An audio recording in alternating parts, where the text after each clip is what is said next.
Hi everyone, Laura Siqueiros here with my choice of book for this book club, which is Language and Power.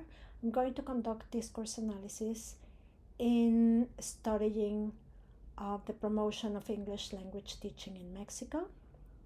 So, things that had me stop and think, reaffirm. I had read critical discourse analysis theory by other authors. They all go back and quote Norman Fairclough, whom I hadn't read. So I thought this is a good opportunity to explore his views. So things that have me stop and thinking about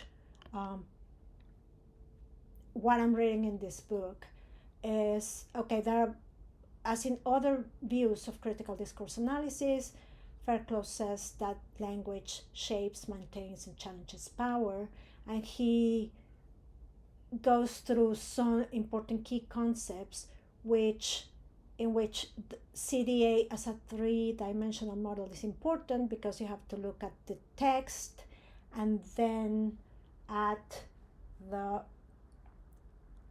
discursive practice and then the social practice. So this is important because it moves then to the ideology. Power, according to Fairclough, is in the discourse, behind the discourse, and we look at that because the purpose of critical discourse analysis is to raise awareness of how language works so that we can resist, change, or challenge power dynamics. Now, within all this, I can consider, like, now I'm a little bit afraid because then every word, every sentence, everything we say is important. It's part of the social reality. So what I'm learning about, because I haven't finished reading the whole book, but I'm learning about methods, methodology, and the design is on the positionality of the researcher, and this is a big point with Fairclough.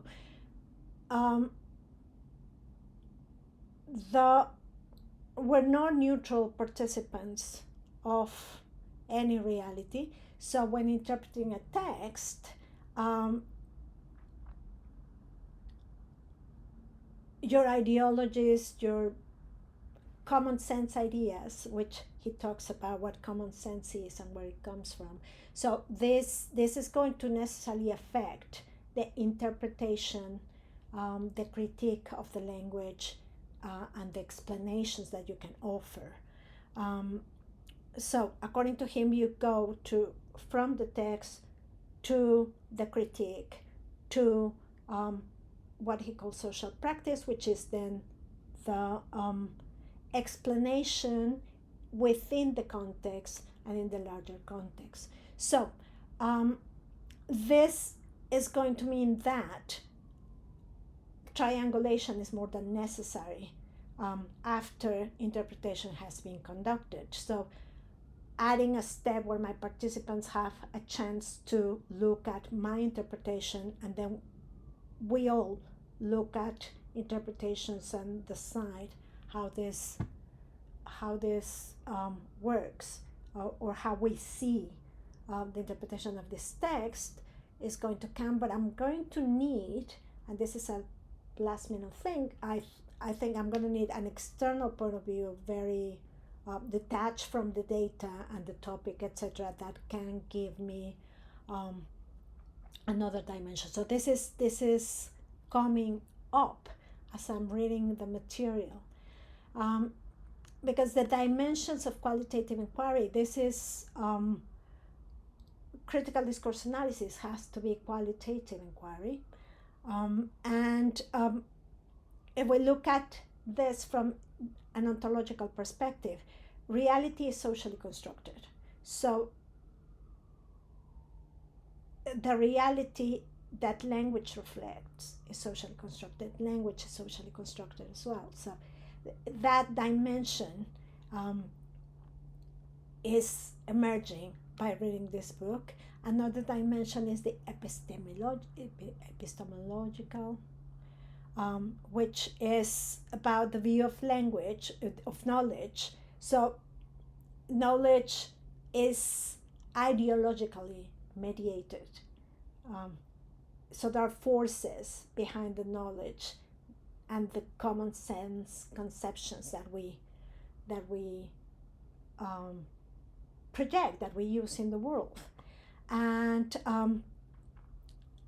the ideological dimension that is emerging is, of course, neoliberalism. So Fairclough goes very deep into this, and I'm learning why it is important to consider it as an important ideology constructing the way we express ourselves. So that's going to be interesting in the critique and the analysis of the language within the context. And another aspect is going to be the global aspect, which I think I had already considered before accessing this material, but I think it becomes more central in the ideological aspect of qualitative inquiry. One more thing that is going to affect this dimension is how reflective I can be on my positionality, and then the assumptions or the common sense assumptions of my participants in the study when analyzing the data. So the process of analysis is going to be interesting. I will look at text produced in a focus group.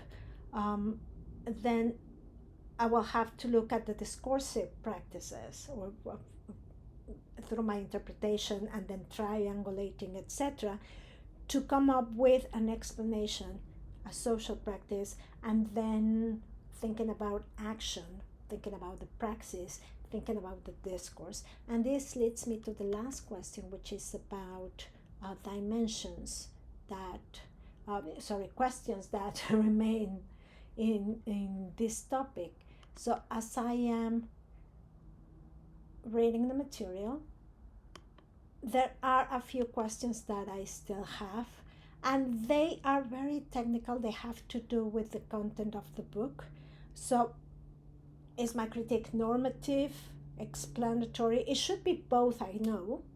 And there has to be dialectics between these two dimensions. So, because looking at the text, you go normative within the social context where language happens, and then explanatory, which goes to the social dimension. So the dialectics there is one question. So how does that happen? Where do I start?